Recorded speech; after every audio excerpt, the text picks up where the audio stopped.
Group बंदी, cricket में मजहब कार्ड का इस्तेमाल, अहमद शहजाद तैश में आ गए।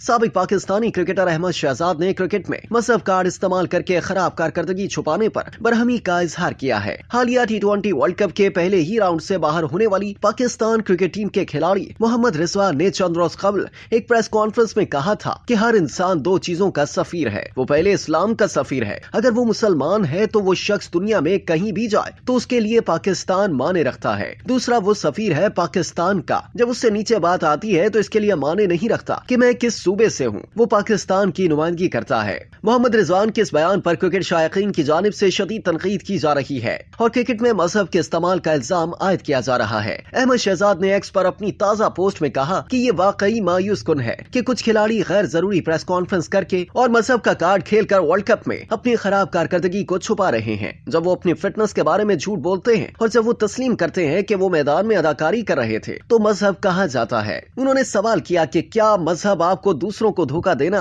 और मैदान में झूठ बोलना सिखाता है? आपको मैदान में परफॉर्म करने के लिए पैसे दिए जाते हैं और आप इसके बजाय टीम में ग्रुप बंदी में शामिल होते हैं। अहमद शहजाद ने लिखा कि मजहब हमें ये सिखाता है कि हम अपनी जिम्मेदारी को पूरी अज़्म के साथ अदा करें और अपनी तकलीफ के बारे में झूठ न बोलें। उनका कहना था कि इन खिलाड़ियों के कुछ तर्जुमान चाहते हैं कि उन्हें एक और मौका दिया जाए, लेकिन क्यों? ये पाकिस्तान की टीम है और ये उनके घर की टीम नहीं है जहां वो खेल सके। उन्होंने कहा कि अगर वो एक और मौका चाहते हैं तो वो अपनी टीम बना सकते हैं और अपने दोस्तों के साथ खेल सकते हैं, लेकिन अब पाकिस्तान क्रिकेट टीम के लिए नहीं। वाज़ेह रहे कि बाबर आजम की ज़ेरे क़यादत कौमी टीम T20 वर्ल्ड कप के सुपर 8 मरहले तक पहुंचने में भी नाकाम रही थी और पहले ही मरहले में बाहर हो गई थी। 2007 के बाद टूर्नामेंट की तारीख में ये पहला मौका था जब पाकिस्तान को इतनी जल्दी इवेंट से आउट होना पड़ा। पाकिस्तान को पहले मरहले के 2 मैचेस में शिकस्त हुई थी, जिसमें कौमी टीम को अमरीका से अपसेट शिकस्त हुई, जबकि कौमी टीम भारत से जीता हुआ मैच भी हार गई थी।